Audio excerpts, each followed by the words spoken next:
Hey guys, welcome back to another video. This is going to be my video response for Rick at Vintage Oddball Cards. He basically asked the community to dig in their PC and show off some of their oddball cards. So here's what I found.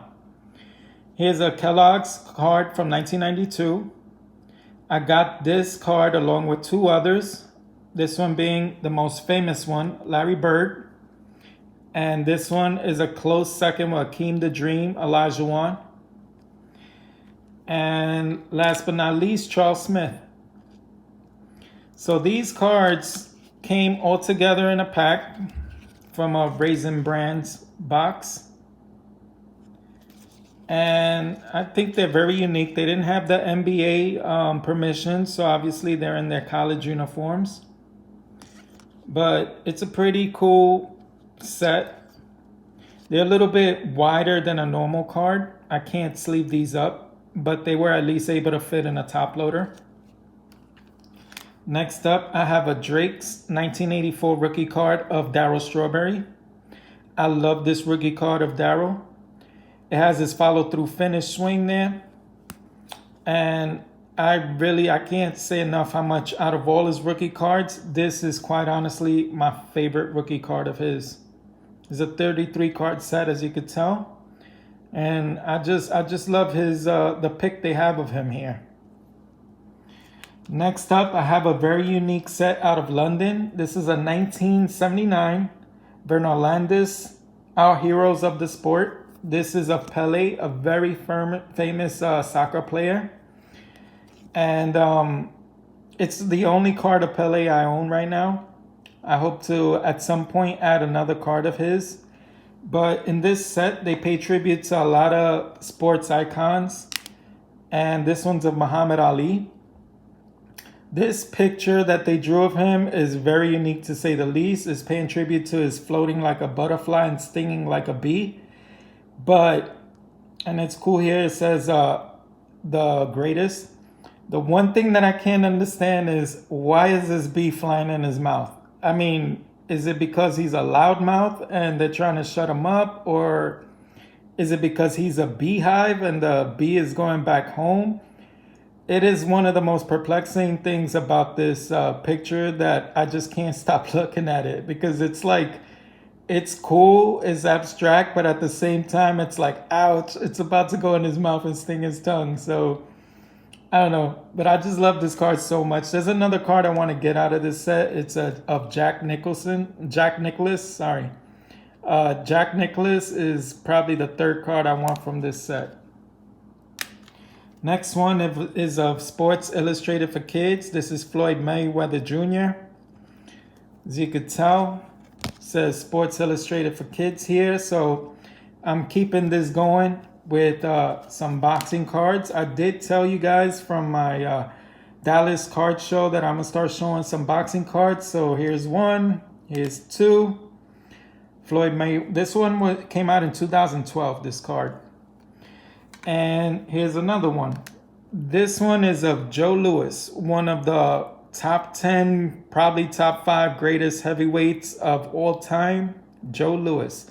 This is from 1956, the Swedish Record Journal. It's a hand cut, graded 2. And the way you received this card was that this came actually on the cover of a magazine. And you clipped it out.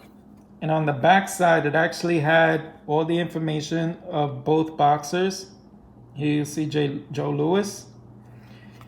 And basically you clipped it out. So you could tell the guy kind of like left a little bit of the edge of the cover here showing, which is probably what alluded to the low grade. He didn't get it tight enough. Had he gotten it tighter with as sharp as these corners are, it probably could have graded a 6, a 7, who knows, maybe an 8. But they penalize you based on how accurate you are with your cut. But I like how clean it is. There's no creases. And to think, as thin as magazine paper is, for this to have like no creases or anything, I'll take it. I think this is a gorgeous card, and it's of Joe Louis. So I love this card so much. I'm thinking about getting it reslabbed because honestly it has a lot of scratches. The guy never preserved it with a plastic, so I'll probably pay paid to get it reslabbed. Now my last card I'm throwing in the ring. Now, oddball cards are probably stands for cards that you can't rip out of a pack, but this one you can, but I'm throwing it in there anyway. Rick, you could tell me if you judge this as being an oddball card. The reason why I'm throwing this in there is because it is the only year Topps made this card. And it's not a common card. And I think it's absolutely gorgeous. This is a rookie card of Derek Jeter. As you could tell, they laser engraved. This was in the 90s when inserts and die cuts were like a big thing in cards. And what Topps tried to do with this laser set was take it to the next level and just etch out all of this detail in the cards. And in all their cards, you see a lot of laser cutting. This one in particular is considered an insert to the set. And being that it's a rookie card of my boy Derek Jeter, I simply love this card so much. Now, the reason why I think it's an oddball card is because it's the only year that this laser series came out in 96. That's it. Only 1 year, even though it's a Topps card. I say this is an oddball card because you're never going to see any other card like this ever. And as ornate as these cutouts are of like the flags, the light, the post, everything, this is actually a condition sensitive card. As you can tell right here, it has a little tipping right there, which probably would allude to maybe a grade of an 8 if I ever got it graded. But yeah, any mishandling, you could see any of these things getting like ripped off or creased off or just probably gone. But I love this card so much. It's very unique, and the ornateness about it is what makes it for me an oddball card. And the fact that it's only 1 year that it came out. So Rick, I'm going to ask you or anyone else, if you guys want to comment, let me know if you think this is an oddball card compared to all the other ones that I showed you here. I think it is, but hey, I'll let you guys judge and determine that. So that's my video response to you, Rick. For all those that are not aware of Rick's channel, Vintage Oddball Cards, do yourself a favor and subscribe because he has one of the best channels in all of YouTube. And I love your channel, Rick. Keep up the great work, and very generous of you for allowing for the community to take part in this challenge and for your giveaway. With that being said, good luck everyone with the contest. Happy hunting when it comes to cards, and have a good one.